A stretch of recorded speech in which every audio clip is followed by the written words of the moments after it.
Yan,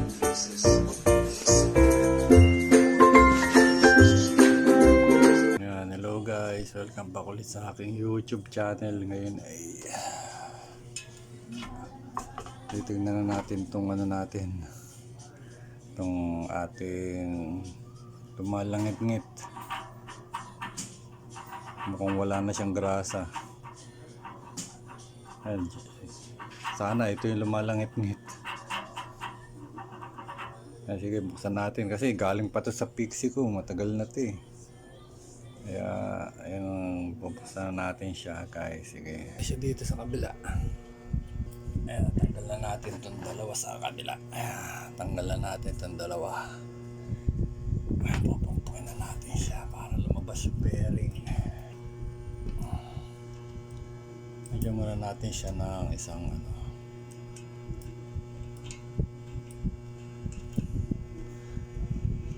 dapat pantay siya para pagpukpok nyo hindi mabibingaw, hindi mabubusarga.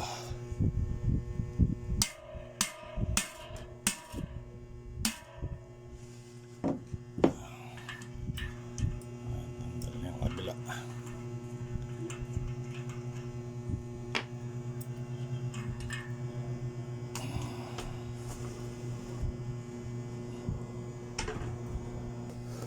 Lagyan natin siya ng vice grip.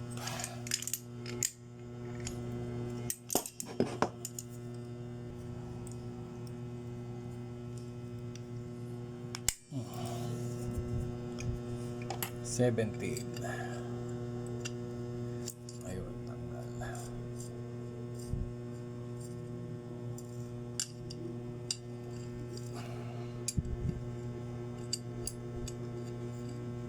Ubos yan yung basura. Hindi na pumapasok ang basura dito, hanggang kanto na lang.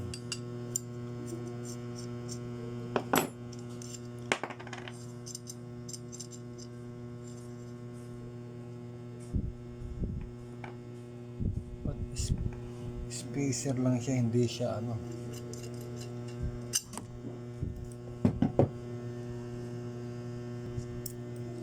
try natin repack kasi wala naman siyang play kanina sa wala naman siyang play dun sa pagkakabit.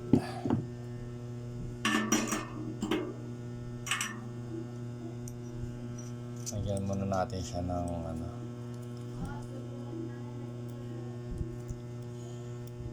ayan, dapat pantay. Ayan, dapat pantay. Ayan. Para pagpokpok nyo, dapat lang siya.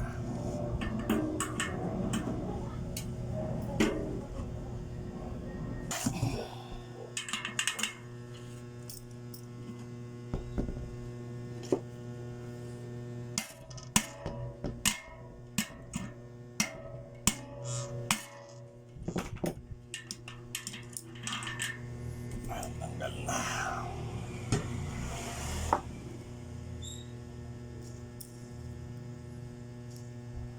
Linis naman siya.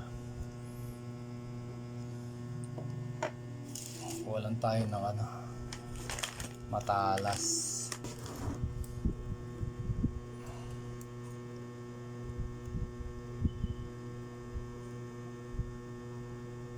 Tanggalin natin ang popper.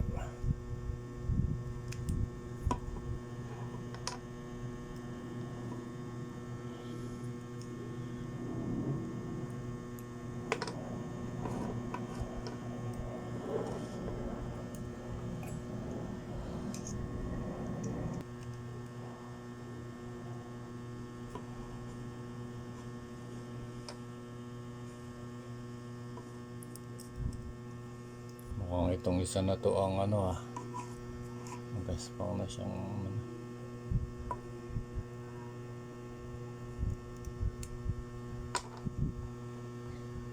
ayan guys, bababad natin siya sa ayan guys, ayan guys, WD-40 ang gagamitin natin. Lagay natin dito sa container na to.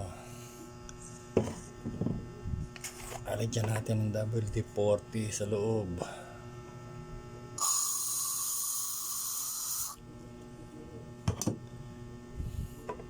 Tapos ilalagay natin.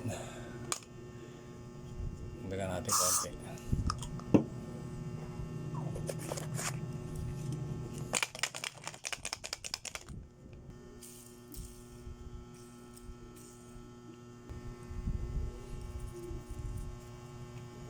Ito isa.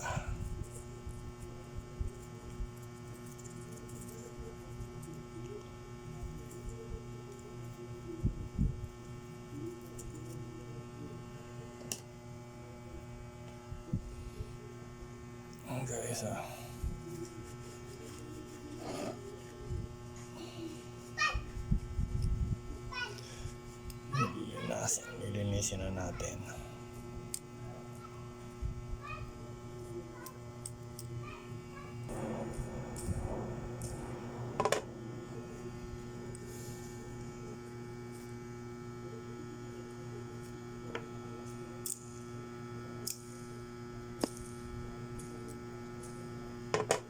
I-re-grease na natin siya.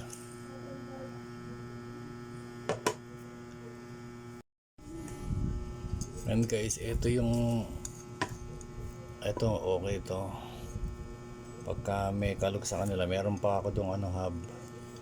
Pagka kasi merong mura, binibili ko kamukha niyan.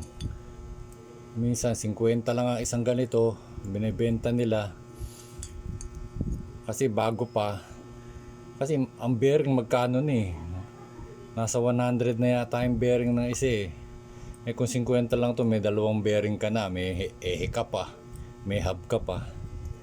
Kaya nadalasan kapag ka may ganyang mura, mga 50, kinukuha ko kasi mahal lang mahal lang bearing eh. Kamukha niya meron tayong itong mga napagkahuyan ko na to.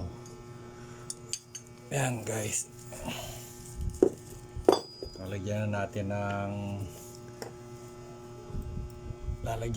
siya ng grasa. Ito na guys ang ating grasa. Bagong lagay ko pa, pero may hangin-hangin pa sa loob. Hayaan mo na siya. Lalagyan na natin.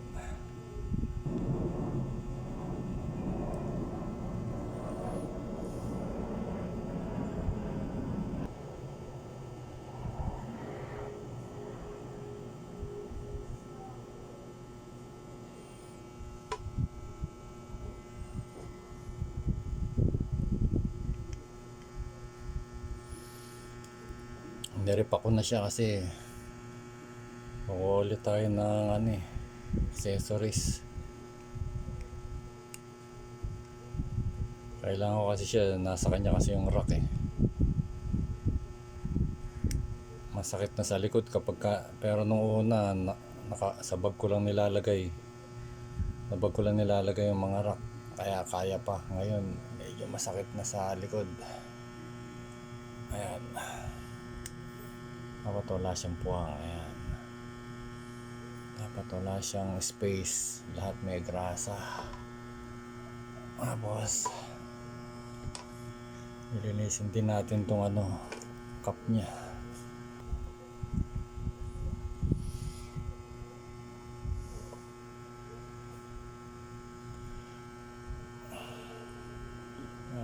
Lang naman to, parang plastic lang siya, parang asbestos.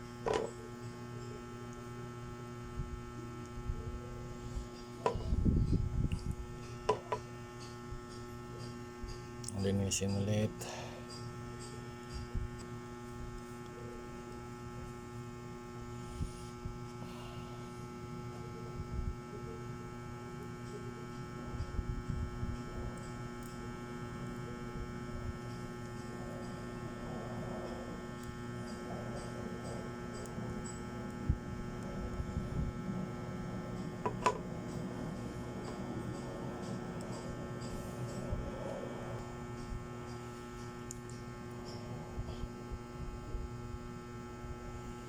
Pero yung iba, kahit bago salpak, nilalagyan muna nila ng ano. Minsan galing factory, hindi naman, wala namang grasa. Minsan konting grasa lang.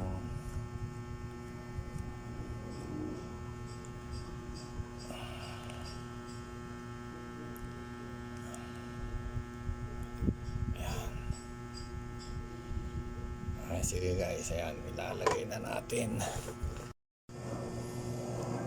Ayan guys, sasalpak na muna natin tong isa.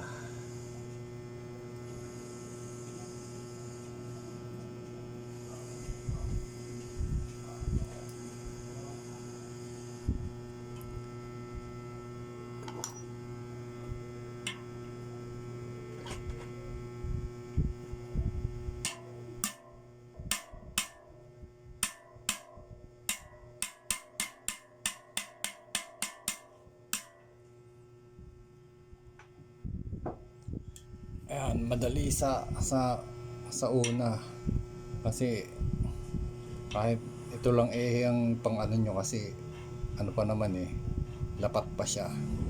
Yung sa pangalawang medyo tricky kasi sasalpak na natin to. Ayan, sasalpak na natin siya. Tapos sasalpak na natin ngayon. Hindi na natin siya hindi na pwede yung kasi naka-flush na siya. Gagamitin natin ngayon kahit ito, ayun, basta't naka ano siya, naka dito siya tatama sa outer ring. Ayan.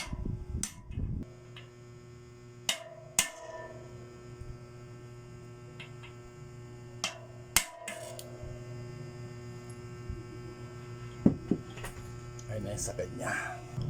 Ayan, babalik na natin yung kanyang tornilyo. Hindi ko alam bakit washer ang nakalagay dito.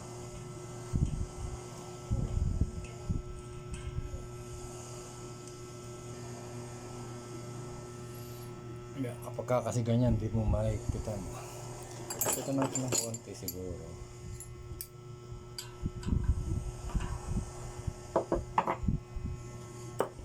Higpitan natin.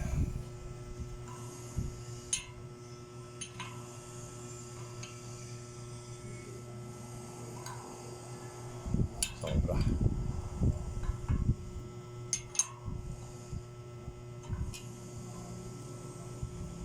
Sobra pa rin. Good, okay. Sige guys, ikakabit na natin.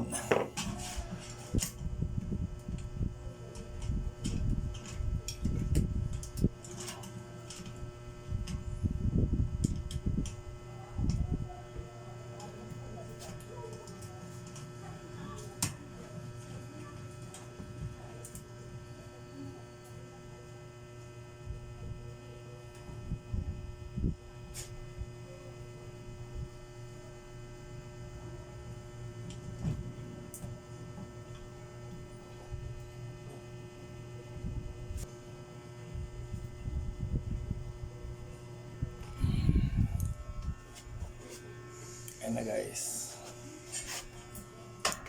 okay na siya. Medyo madungis dahil laging napapalaban. Yan, okay na sana. Wala naman siyang play.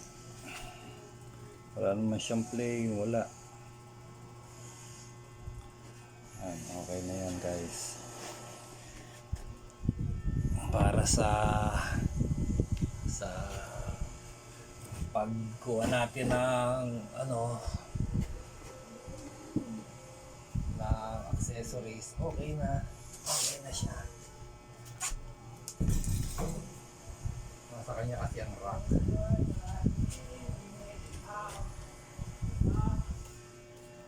Ayan guys, nasa kanya kasi ang rack, kaya siya ang laging mapapalaban sa rack. Ayan, sige guys. Ayan, sana may natutunan nyo iba. Madali lang naman mag-repack. Repack nyo na lang kaysa pag naramdaman yung may konting problema, repack nyo na. Para kaysa naman gumastos kayo kapag yung hindi nyo inagapan. Yan, konting grasa lang naman, konting oras, hindi na kayo gagastos. Ayan, sige guys, hanggang sa susunod na video ulit. Salamat sa mga nanonood.